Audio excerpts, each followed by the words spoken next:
Welcome to the Muskegon channel. It's Andy O'Reilly, and today I'm down at Hackley Park with Tracie Kuhn.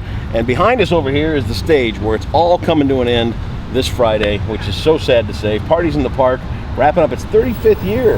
Coming to an end just for this season. Just for this season. Yeah, they're not coming to an end for good because that's a staple here in Muskegon. Yeah. It's something everybody loves to be a part of. Tell me a little bit about, first of all, thank you for taking a couple of minutes to come down and talk about the grand finale. We appreciate you having Absolutely. us. Let's talk about the 35th season of Parties in the Park. How'd it go? Wow, it's been fantastic. Thankfully, the weather has pretty much cooperated. I don't think I've seen a bad night. But we're not going to say anything yet. Right. And we never say that four-letter R word ever. Ever. That which not shall be spoken of. But our long-range forecast for this weekend is looking perfect. Looking really nice. Yeah. So between Party in the Park Friday night and then a little something down at the beach on Saturday, I think those who like to imbibe are going to be in the right town. I think you're this correct. coming weekend. I think you're correct. So how many weeks does Party in the Park go? So Parties in the Park takes place 9 Fridays throughout the summer. That's it. There's only 9 of them. There's 9. We start out the first Friday after Labor Day. Yep. And we take a few Fridays off because obviously when there's art in the park, we can't do it then. Sure. And we don't compete with Bike Time. Sure. Or Unity Fest. Right. And actually last week normally would have been our last Friday, but this year we had the 150th birthday celebration of Muskegon, so we decided not to compete against that weekend either, so that pushed us back an extra week. So that's why we thought, well, if we're gonna go 1 extra week, we better make this last party a big blowout. Make it count. That's right. And there's a twist to these parties too, because these aren't just let's throw a beer tent in the middle of the park and do that. There's a purpose behind all of these. There is. 35 years ago, a couple of guys from the Rotary in Muskegon and a couple of guys from the Greater Muskegon JCs went to a similar event in, I believe it was Cleveland. Okay. And they decided, hey, we should be doing this in Muskegon. That'd be a cool thing to happen. So between the Rotary and the JCs, they started putting this little gig on. Yeah. And back in those days, you could only get one liquor license a season. So when it caught on and they decided they wanted to have more parties throughout the summer, they tried to figure out, well, how can we get more people involved and get more liquor licenses? Sure. So they came up with a great idea of having other nonprofit organizations in the county have their liquor license and take on that responsibility. And they're the ones that put the volunteers out each week, and then they're the ones that make the profits from the event. So we have a board of directors for Parties in the Park, and all year long we make all the plans for getting the best deal for Porta Johns and arranging sponsorships, all the important stuff, everything else. And then we recruit nonprofits that have an interest in doing this event, and they're more or less plopped into this canned party, and they have to staff it. That makes sense. The volunteers, yes. Kind of like, and that's not unique to just this. I mean, you see some of the bigger arenas.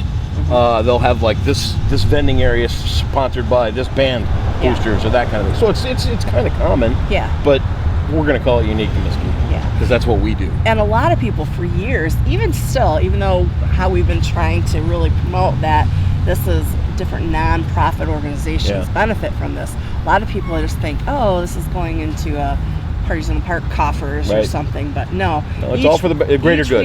Each week is for a different nonprofit. Yeah. So and attendance-wise, do you keep track? We hadn't been, but this year we did. We finally got some counters. Right. And we've asked the volunteers at each of the gates to try to, take an idea. Yeah, get an idea. But Andy, we're not at the end of our season. Oh, I tried to get it out of her. So You're tough as nails. No, we haven't had our final board meeting yet to get all that information. So we don't have all the information of all the stats of how much money has been made by each group or what our attendance was. But yeah, we thought that was a good idea too, because in order to get sponsorships as well, they like to know, well, gosh, is our money going for a group of 100 people are going to be there, or 300 people, or 1,000, right? Right. So. I mean, but it's always packed. Yeah. It always is. It's always a great time, and it's always good.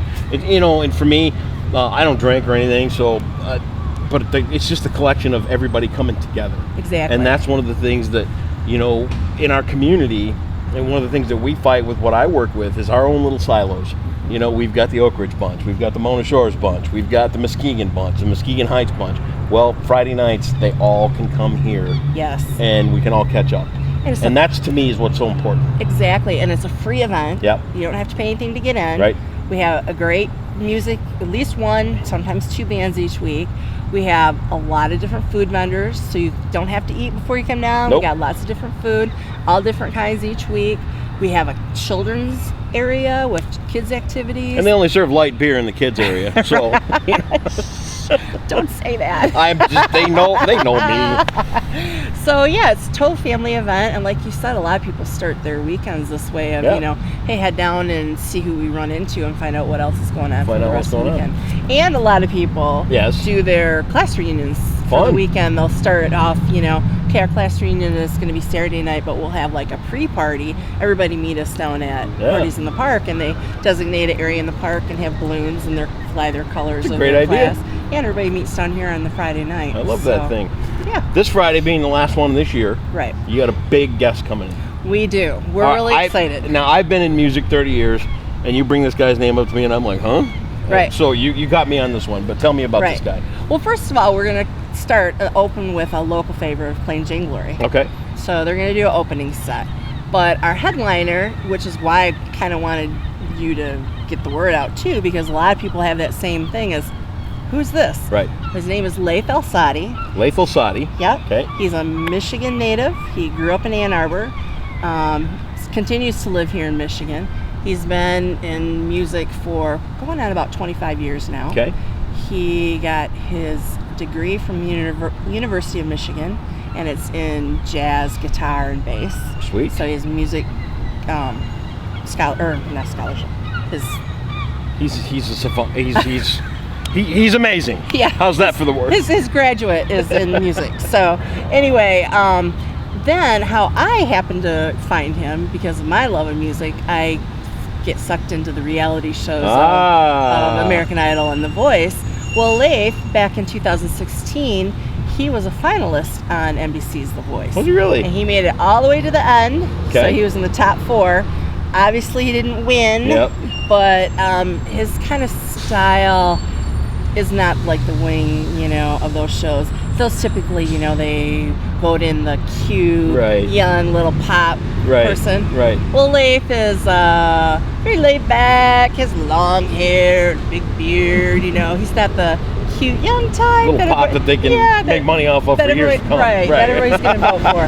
But he is so talented. He's got a killer voice, very strong voice, and his musicianship, he's a phenomenal guitarist, just phenomenal. And he writes his own songs. I mean, he does covers, but he writes his own songs too. But some of the things I wrote down here, a few notes, that Entertainment Weekly had said that he's a power performer who is legitimate and memorable. Easy for you to say. In 2006, Guitar Center crowned him one of the top 4 blues guitarists in the whole country. See, blues is important. You throw that in there, you're going to draw a crowd. Yes, he's huge. He plays blues and rock. Okay. It's his 2 things. And, you know, he's played with some of the biggest blues people, B.B. King, Buddy Guy, Queen of Soul, Aretha. I mean, he's shared the stage with many, many people, and he's toured the whole world. Wow. So, you know, we're very lucky to have somebody like this in Michigan. Big deal. Yeah, he is a big deal. And he also opened for Bob Seger on this farewell tour some this year. That's cool. So he did that. And he just in 2018 won a Detroit Music Award for his best new recording for his digital a 75th birthday tribute of Jimi Hendrix. Nice. Yeah. So Jimi Hendrix should be 75. Wow. Isn't that crazy? Makes me feel old. I was gonna say we're old. Right? But so yes, it's free Friday night. Free. You know, if you were going to see Leif somewhere else, which I went to see him in Grand Rapids this winter, you know, I paid like $25 to see him. Wow. It's free. Free. Everybody can come out. It's Muskegon's free. favorite 4-letter word. Exactly. Free. So, and it's the last one of the year. It's the last one of the year. And then you start planning next year. That's right. That's right. Yeah. Parties in the park. All right. Well, there you have it. It's the final one of the season down here at Hackley Park. Make sure you come down and join Tracie. And how many people put this together? How many are on your board? I think currently we have 15. So it's a good sized board. Yeah. A lot of people have put this on. Thank you for all you do. I appreciate Thank the board too for all Yes, they do to will make do. this thing happen.